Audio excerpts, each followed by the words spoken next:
তাদের বাড়ির ছেলে মেয়েকে দেখুন, কেউ সরকারি স্কুলে পাঠায়নি, সব বেসরকারি স্কুলে পাঠিয়েছে।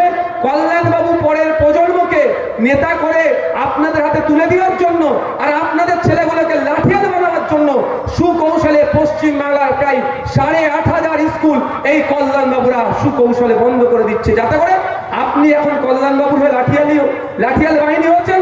আপনার ছেলেগুলো যাতে কল্যাণবাবুর ছেলেদের হয়ে মারামারি করে, সেই জন্য আপনার ছেলেদেরকে সুকৌশলে অশিক্ষিত করে রাখছে। তাই বন্ধুগণ, একটু ভাবার সময় এসেছে। দাদা জিন্দাবাদ, দিদি জিন্দাবাদ করছেন, আমি বিরোধী করবো না, যার ভালো লাগবে দেবে, কিন্তু যাদের হয়ে দাদা দিদি জিন্দাবাদ করছেন সেই দাদা দিদি কিন্তু আপনাদেরই সচেতনতার অভাবে আপনাদের ছেলেদের ভবিষ্যৎগুলো নষ্ট করে দিচ্ছে। আপনি বলুন না দাদা দিদিকে গিয়ে, দাদা আমাদের ক্লাবটা খারাপ ভেঙে গিয়েছে, টালির চাল ছিল ও ঢালাইয়ের টাকা দিয়ে দেবে। গিয়ে বলুন দাদা ক্রাম বোর্ডটা একটু খারাপ হয়ে গেছে, ম্যাচ বোর্ড দেবে। দাদা আমাদের টিভিটা ঝিলঝিল করছে, খারাপ আছে, 52 ইঞ্চি এলসিডি দিয়ে দেবে।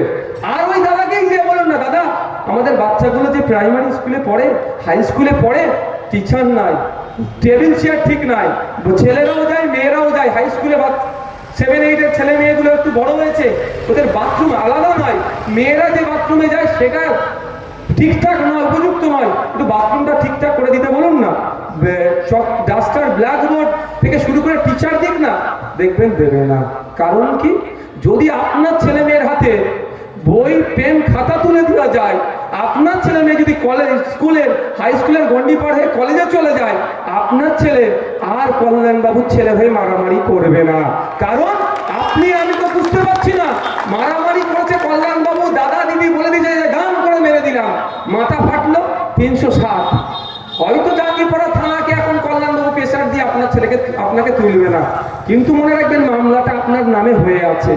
কালকে এই জাঙ্গিপাড়া থানা পুলিশ কিন্তু আপনার কোমরে দড়ি বেঁধে নিয়ে আসবে যদি খাপে পড়ে যায়। কিন্তু আপনি কেন